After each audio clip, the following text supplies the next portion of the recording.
Share માર્કેટમાં રોકાણ કરવાના બહાને ઠગાઈ કરતી ટોળકીના 2 ઈસમોની ટ્રાન્સફર વોરંટના આધારે ધરપકડ કરતી વડોદરા શહેર cyber crime police. Story report by Nikhil Gaike, Vadodara. Vadodara શહેર સાયબર ક્રાઇમ પોલીસ સ્ટેશન ખાતે 13/25ની એફઆઈઆર દાખલ થયેલી, જેમાં ભોગ બનનારને 15,70,000નું એમને એક અનનોન એપ્લિકેશનમાં પૈસા ભરાવડાવી, એમાં 2 લાખ રૂપિયા પરત કરી 13,70,000 રૂપિયાની એમની સાથે છેતરપિંડી થયેલી. જે બાબતે ટેકનિકલ, હ્યુમન ઇન્ટેલિજન્સ અને મની ટ્રેલના આધારે જે ગુનામાં સંડોવાયેલ એકાઉન્ટ્સ હતા તેની તપાસ કરતા તે એકાઉન્ટ દિલ્હી ખાતેથી ઓપરેટ થતા હતા એવું જાણવા મળેલ. તે બાબતે અમારી ટીમ દ્વારા PI Solanki, PI JD Parmar અને ટીમ દ્વારા દિલ્હી ખાતે જઈને પીઆઈ સોલંકી દ્વારા 7 કલાક ત્યાં રેકી કરીને 4 આરોપીઓને ઝડપી પાડવામાં આવેલ છે. જે જગ્યાએથી આપણને 5.5 લાખ રોકડા રૂપિયા, 4 ઈસમો, 24 ચેકબુક, 5 લેપટોપ, 24 મોબાઈલ તેમજ વિવિધ કંપનીઓના 11 સ્ટેમ્પ મળી આવેલ છે. આરોપીઓ શું કરતા હતા? આરોપીઓનો મેજર રોલ જે પણ એન્ટ્રીઝ એમને પૈસા સપ્લાય કરવા માટે જે એન્ટ્રીઝ કરવાની હોય છે તેની ડેટા એન્ટ્રી કરતા હતા અને એમના જે પણ ઓર્ડર્સ છે એ ફોલો કરતા હતા.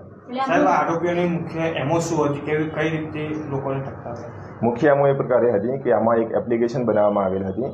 જે એપ્લિકેશનમાં એક લિંક દ્વારા ભોગ બનનારને સૌથી પહેલાં એક વોટ્સએપ ગ્રુપમાં એડ કરવામાં આવે છે. ત્યારબાદ તેમને એપ્લિકેશન ઇન્સ્ટોલ કરવામાં આવે છે, જે એક ડમી એપ્લિકેશન હોય છે. જેમાં ભોગ બનનાર દ્વારા પૈસા જમા કરાવવાથી તેમાં એક વર્ચ્યુઅલ એકાઉન્ટમાં પૈસા જમા થાય છે, પરંતુ તે તેમના જે એકચ્યુઅલ ડીમેટ કાર્ડ હોય છે, જે ડીમેટ એકાઉન્ટ, એ લિંક નથી હોતું. આ એક ફરજી એકાઉન્ટ હોય છે.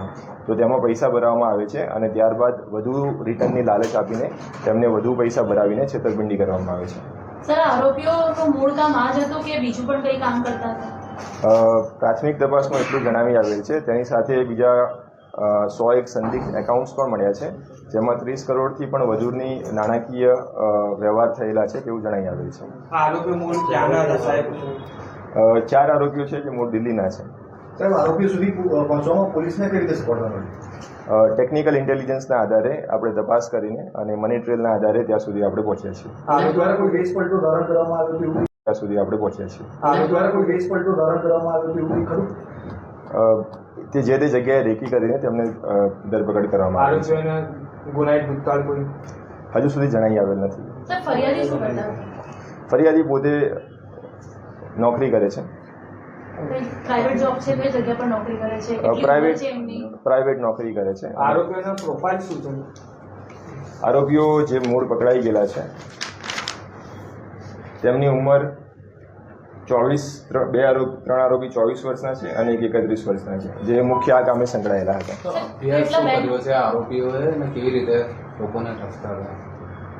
ઇન્વેસ્ટમેન્ટ ફ્રોડની જે મેં તમને એમઓ જણાવી કે જેમાં સૌ પ્રથમ એક લિંક મોકલવામાં આવે છે, ત્યારબાદ એક એપ્લિકેશન ઇન્સ્ટોલ કરવામાં આવે છે અને ત્યારબાદ તેમાં પૈસા જમા કરવામાં આવતા હોય છે. સાહેબ, આવા પ્રકારના ફ્રોડથી બચવા માટે આપણા દ્વારા કોઈ મેસેજ આપવામાં આવે? ભારત સરકારના અને ગુજરાત સરકારના સાયબર ફ્રોડ મિટિગેશન અવેરનેસના ઘણા પ્રોગ્રામ ચાલુ છે અને તે જ બાબતે અગર કોઈને પણ સાયબર ક્રાઇમનો ભોગ બને છે તો તુરંત જ 1930 ઉપર કમ્પ્લેન રજીસ્ટર કરવી જોઈએ અને સાથે સાથે જે પણ અવેરનેસના પ્રોગ્રામ્સ છે તે બાબતેથી માહિતગાર રહેવું જોઈએ. સર, આ કેસમાં કેટલા બેંક એકાઉન્ટ વાપરવામાં આવ્યા છે? બેંક એકાઉન્ટ કઈ બેંકના હતા અને કઈ જગ્યાએ? પ્રાથમિક તપાસમાં જે મુખ્ય છે 7 એકાઉન્ટ હતા અને પછીની વધુ તપાસમાં બીજા 100 એકાઉન્ટ્સ આપણને મળી આવ્યા છે. કઈ બેંકના? વિવિધ અલગ અલગ બેંક્સના છે. State Bank of India, HDFC, Axis Bank. માં motor driving, safe and sure driving. Driving એ શોખ સાથે આપની મોટી જવાબદારી પણ છે. અમારા ઇન્સ્ટ્રક્ટર દ્વારા સચોટ અને સરળ માર્ગદર્શન. આપની રોજની તાલીમની માહિતી મેળવીને શું અધુરાશ છે એના ઉપર પૂરું ફોકસ કરાય છે.